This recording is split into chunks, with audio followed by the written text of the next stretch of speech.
Lexy show, Fashion That Gives a Damn. This week I am joined by the Director of Strategies and Programs at the Brem Foundation. Please join me in extending a warm welcome to Julia Kepniss. So, for those who haven't heard about the Brem Foundation, what is the mission in the simplest terms? Yes, and thank you so much for having me as well. Really excited for the conversation. So, Brem Foundation, the full name is Brem Foundation to Defeat Breast Cancer. We are a small nonprofit. We're based in the DC metro area, and we are focused entirely on early detection of breast cancer. And it's really around improving health outcomes. And we do the work in sort of three core pillar areas: education, equitable access, and targeted advocacy work. So that's us in a nutshell. That's amazing. I think that is so important, and it's great that you focus on catching it early, those early stages, because I think that's so important. So, one initiative I'd like to highlight that you guys do is called Rebra. Can you explain how this initiative works? Yeah, and this is a special program. It is not the core of what we do, but it has been around for about 10 years. It is a bra collection and donation program that was started by a former board member about 10 years ago.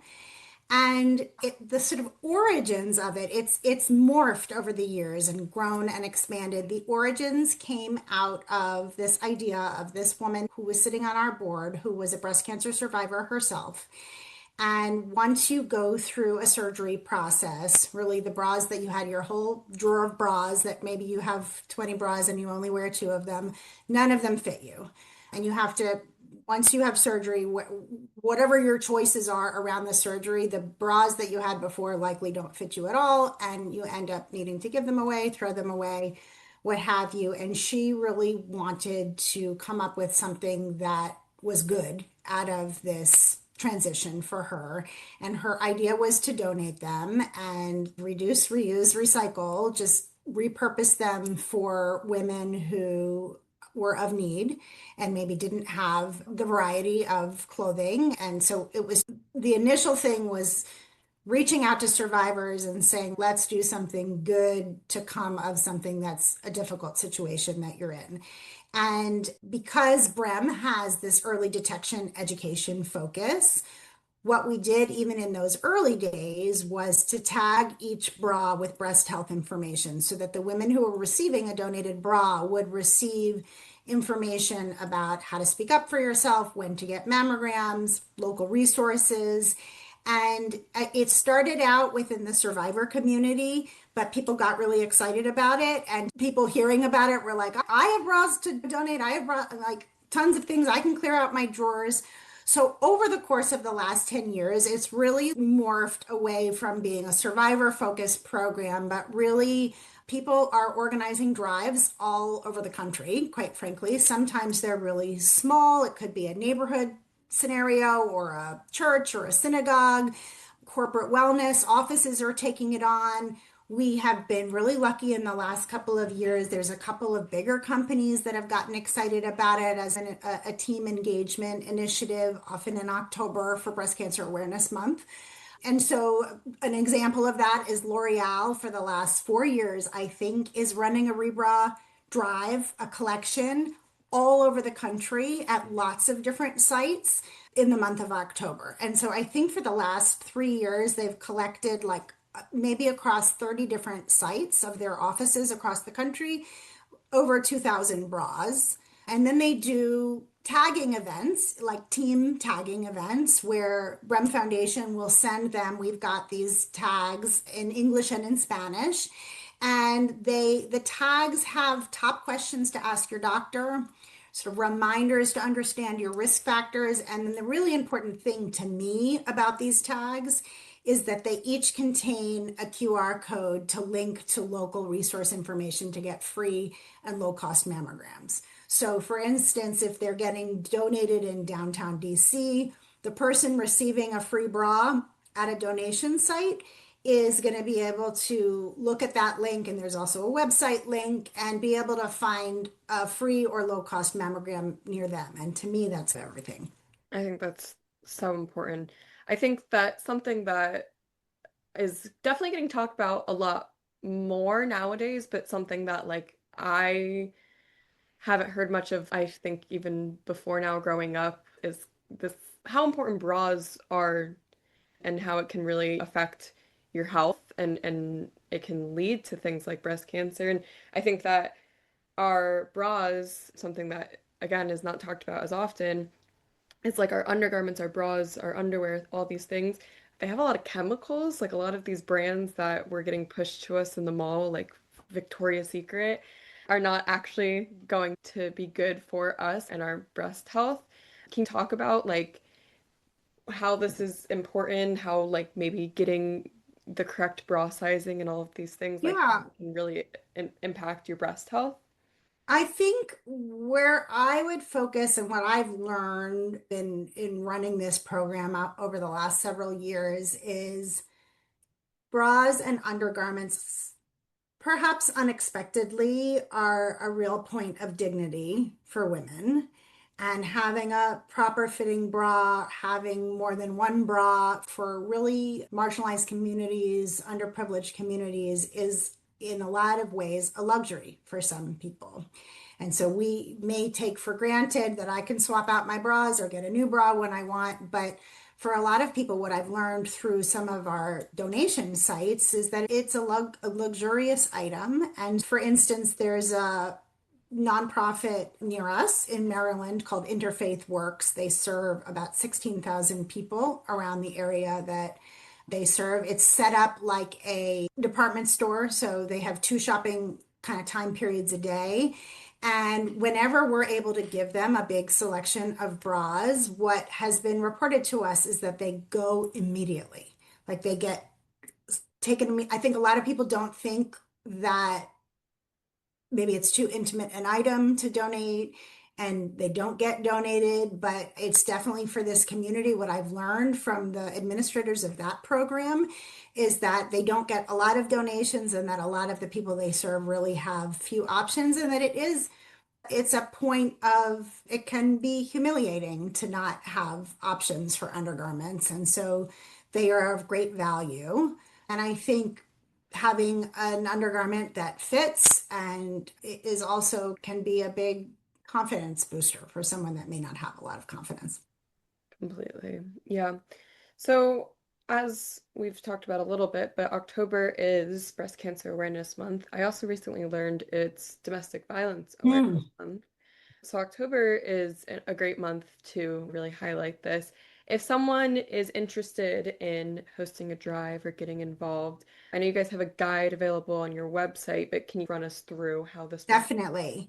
And the program, as we've run it, has changed a bit over the years. I know we're going to talk a little bit later about some of our other programs, but we're a small team. And so we've really transitioned, I'd say, since the pandemic, over the last 3 or 4 years, we've transitioned the program to really lean into volunteer-led drives. And as I mentioned earlier, it could be like on a really small scale where you just want to do it in your neighborhood and you throw something up on your listserv or on social that I'm collecting bras. So really it's driven by an individual or an entity. It could be a church, a synagogue, an office, a company or a store wants to collect for often in the month of October because we're thinking about breast cancer 12 months a year, but the Yeah. world is thinking about it in October.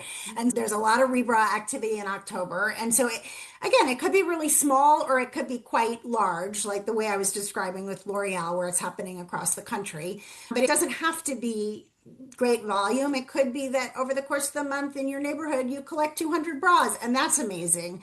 So your first sort of we have our guide has some flyers in it, some sample flyers that you could use both on social, electronic, and also physical paper if you're putting it up on a bulletin board in a community or in an office. And you just are letting your community know that you're going to be collecting bras over a period of time and you're going to want some receptacle for that. Often people are posting the flyers or signs on the bin itself. And it could be in front of your house if it's in your neighborhood or in the kitchen of an office and you're collecting over that period of time. And then Brem Foundation, you get in touch with us and you say, hey, I'm thinking of hosting a rebroad drive and I live in Canton, Ohio. And we'll say, that's so awesome. And like, support on technical support in terms of we can help identify places to donate. So it is trickier than you think. Not every place where you might donate clothes wants to accept bras and undergarments. So that is something to ask before you assume. So you're going to want to identify where you're going to be donating them eventually. And then Brem will send you these tags that I described and pins. And it's a good community building activity. So when your drive is over, you set a time period for it. Then, you have a tagging event and you could make something fun out of a fun tagging evening with friends. And you simply tag the bra with the breast health information and the local resource information with a safety pin. And you get that all done. There's a step that you could choose after you collect the bras. You could clean the bras either in your own washing machine, or you could ask a dry cleaner to clean them. That I think we used to clean every single bra, and we are not managing hands-on all the drives anymore. So I think that's user's choice a little bit. But that certainly is a step you could do. And you tag the bras, and we can help you identify where to donate them near you. I think we like very much that the bras get donated within the community that collects them. It feels very full circle and important for that community. So we'll provide that technical advice if people want it. And we'll make sure that, like, we've got a Linktree site up on the QR code where the local resources are for mammograms.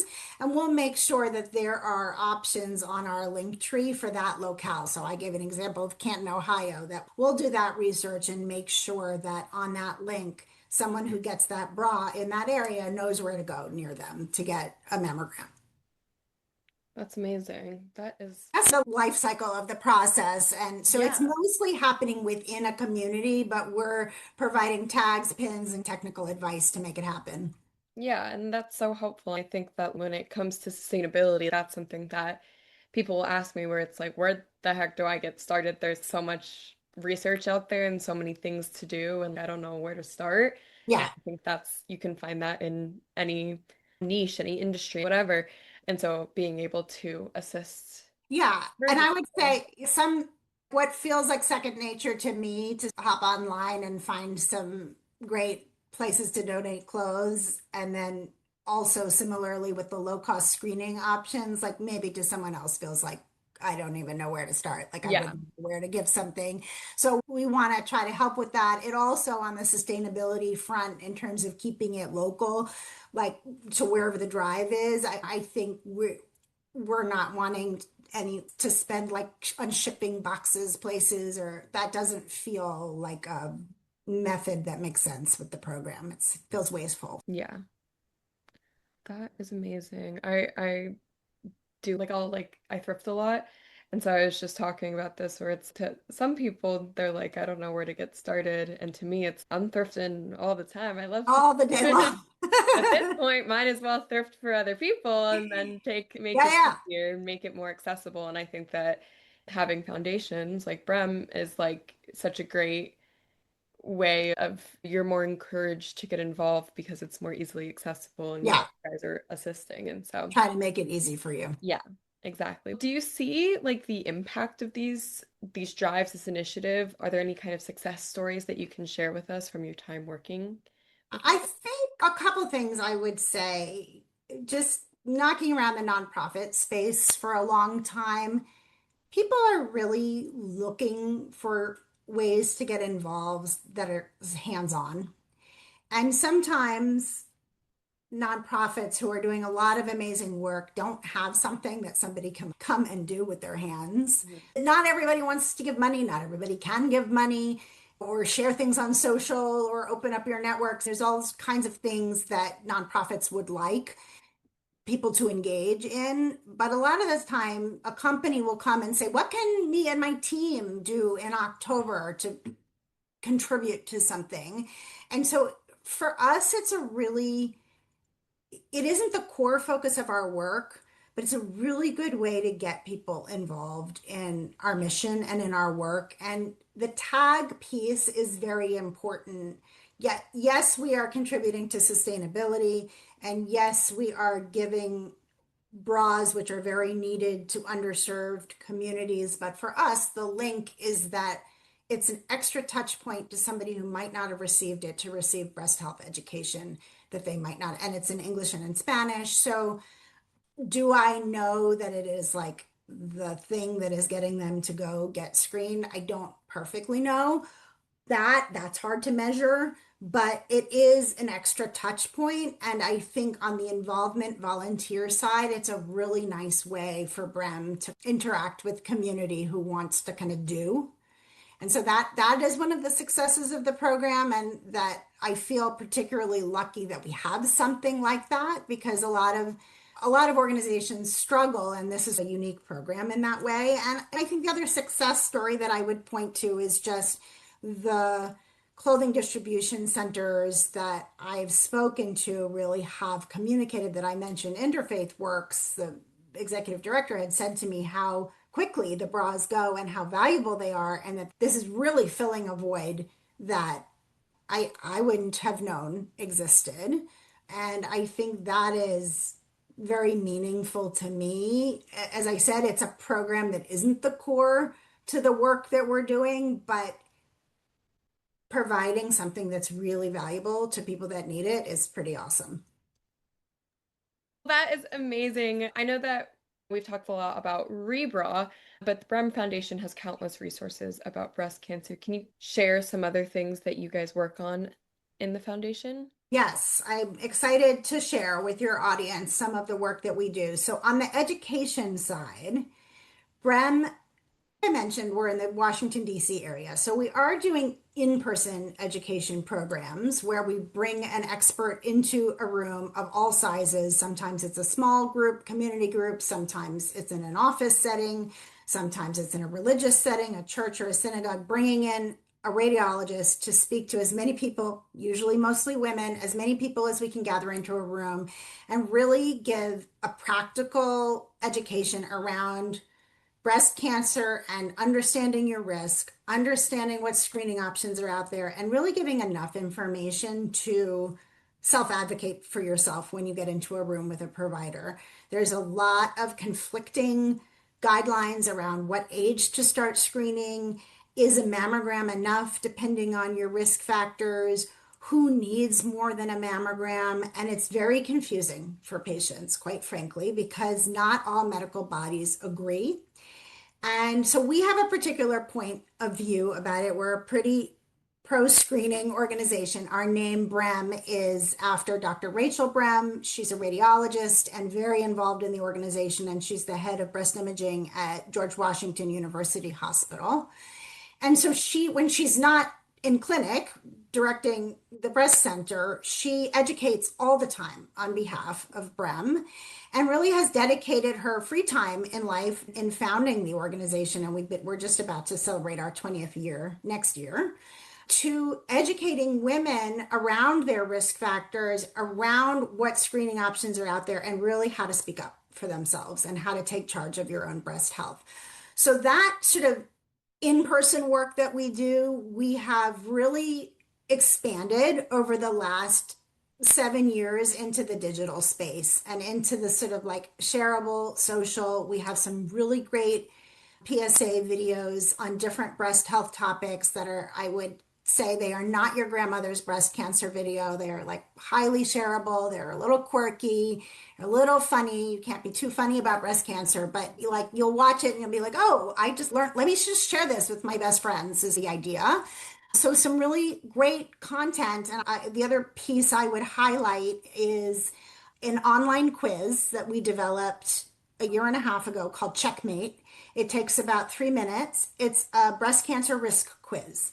So it's in English and in Spanish, and you answer a few basic health questions and some family history questions. And what you get is a personalized risk list for breast cancer. So a better understanding of what your own risks are for breast cancer, and then a list of questions to ask your doctor next time you're at a visit, whether it's a checkup, an OBGYN visit, clinic intake visit. It helps you be in the conversation with your provider and have better questions. So you're like, oh, I heard about this thing called breast density. Is that something I need to worry about? And maybe the doctor would have brought it up and maybe they wouldn't have brought it up, but you're bringing it up. and then they have to bring it up. That's something we're proud of and really encourage people to take. It's really easy. You go to breastquiz.bremfoundation.org. And one exciting thing for October on the education side that I would share with people is that I referenced all this great education materials. We've pulled it together in a sort of much more user-friendly, all on one page, very shareable spot. And so I encourage people to go to that website, it's on our website, bremfoundation.org/breast health. And there's 6 or 7 really great tools on there. There's a brand new tool around breast cancer in younger women, why the rates are on the rise. They are on the rise, and what you should be doing as a younger person to look out for your breast health. There's one about breast density. All of our videos are on there. So just encourage people to check that out. And it's lots of life-saving information on there. So sharing that. And then the other program I would highlight is that in addition to our education work, we run 2 access programs. And those are primarily in the DC metro area, but we are doing some work in Baltimore and some work in Pennsylvania. So we're expanding. And really, those are targeting at providing essential breast health for women who can't afford. So there's a grant program that is administered through medical provider partners that covers the cost of mammograms, ultrasounds, biopsies, pathology for women who can't afford them. It's really, I would describe it as a fund of last resort. It's when other state and local programs do not cover someone for one reason or another, but they still cannot pay. This fund will step in and cover those exams. And then the other program, is particularly close to my heart, is a transportation program. So there's a lot of data that millions of Americans miss essential health because they cannot get to their medical appointments. Or something like over 6 million people each year miss preventative and health appointments because of transportation barriers. So we have a program called Wheels for Women, which is a partnership with Lyft. It also operates through medical provider partners. We have about 17 active partners throughout the DC metro area and Baltimore, and it provides free rides for people to get to and from their breast screening appointments. And we understand from our partners it is often the difference between somebody getting their exams or not. So those are some good things to know about Brem.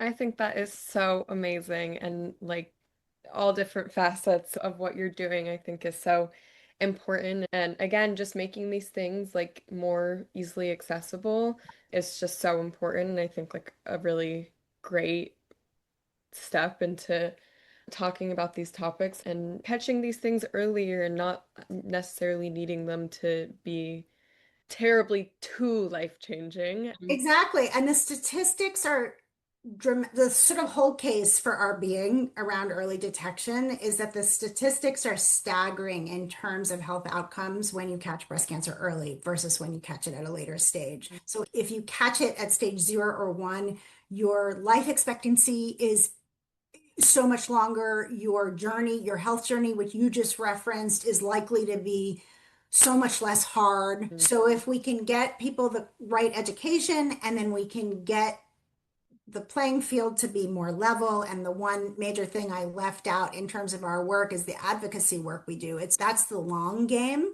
So we are working on the Hill to try and get various pieces of legislation passed that level the playing field and would make essential breast care accessible for all people, regardless of an ability to pay. So that's like the education is necessary, but Mhm. it only does you so good if you can access these exams.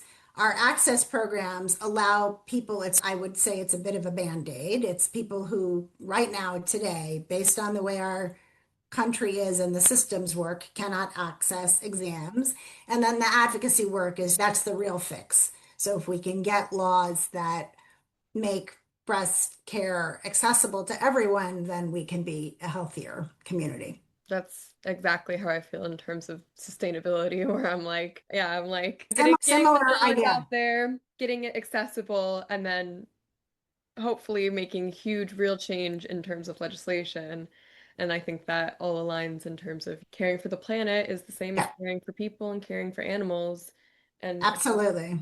we all go hand in hand. And I think it's really, I think, encouraging to hear and speak to foundations that are doing this kind of work because, as you mentioned, and as we all know, like it's an interesting time in America. And I think the more we talk out about this, talk about accessibility in terms of healthcare and medical attention and women's health and so many different topics.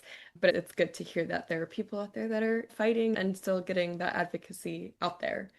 So that is Thank cool. you. Yeah, it's very inspiring work. It's not, sometimes you can not always feel inspired, but in general, there's great success stories that come from each of the programs and sort of the strategies that we're using to try and get people the care they need or move the needle in one way or another. And so I think it's those success moments that kind of keep us going and keep us charged up. And October is an exciting time because the world is listening more.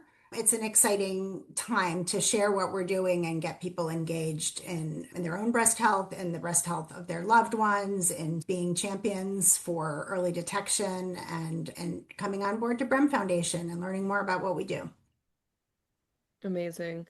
Usually I end my podcast asking tips on how to get started in terms of sustainability, but I think instead I would like to ask, do you have any tips in terms of maybe getting started and getting involved in things like this, or even just taking initiative with your own breast health? Yeah, yes. And I think my takeaways for people listening and watching would be around taking care of yourself and your loved ones. And that can mean a lot of different steps with your breast health. But the first one I would say is know you're normal. So that means everybody feels anxious about doing breast self exams. They feel like they're lumpy and they're not going to know. And if they try, they're not going to feel something different. But the truth of the matter is, if you pick a time every month and you do it pretty regularly, you are very likely to know if something is different. And it's not just a lump, it could be some weird puckering, it could be pain, it could be discharge, it could be a lump. But pay attention. And if you see something that doesn't feel normal, see a doctor. Mhm. You could wait a bit. Sometimes things just go away, and certainly not everything you find is going to be breast cancer. So it's not a cause for total alarm, but it is good to be in touch with your body. And particularly for younger women who don't have a screening protocol, if you're at average risk until age 40. So if you're just completely at average risk, you're not doing anything until age 40, then self-examine is an important piece of that, just to be checking in with yourself and seeing if anything is off. That's one thing. Know you're normal, do self-exam. Second is know your risks. Understand that not everyone is at equal risk. So there are people in higher risk profiles, Black and African American women, Ashkenazi Jewish women are each happen to be two are the most high risk groups. Those women may need to screen earlier. So when you go for your checkup, ask for a risk assessment. The Brem Foundation has Checkmate. That's a very patient friendly, not medical model, but the doctors that you see, if you're in a high risk group, or if you have family history, or if you have a prior cancer from being a kid, will have a medical model risk assessment. And doing that, don't wait until 40 to think about your breast health. Do that in your 20s so that you can know whether you're a candidate for an earlier screening. So know your risk and have that conversation with your medical professional. I would say if you are of screening age, so 40 plus or in a high risk group and younger, get your mammogram every year. Do not skip a mammogram. There's all this noise in the market. There are some doctors who think that every other year is okay. There are interval cancers that pop up in between year one and 0 and 1 and 2. And I don't know about others. I don't want to be in the one that waited 2 years. I want to have it seen further. So get your mammogram every year. Find out if you need additional exams based on your risk factors. You might need an ultrasound, you might need an MRI. That's based on your risk factors. And then the final piece is just be a screening champion for your loved ones. So if you're not ready for screening, but your moms and your aunts and your close friends, just make sure they do it. It's hard. Prioritizing your preventative health is not easy for most people. Take your mom to lunch, make a day out of it, make sure that it happens, and take care of yourself. Those are great tips. So helpful. I'm going to take this breast quiz immediately. Great. Oh, I have a little prop. Oh It's my like a gosh. cute little So heart cute. for checkmate, and on the back of it is a QR code, but it's like a little Valentine for yourself and your loved ones to learn your risks. I love that. Amazing. Thank you so much. This has been so great, and it's been great learning about Rebrawn and the foundation and just overall resources and how we can get involved. While you're at it, you can follow me on my socials, my Instagram, TikTok, and YouTube are all my name at Lexy Silverstein. That's Lexy. Silver like the color, Stein. And remember to live a good life and look fucking good doing it.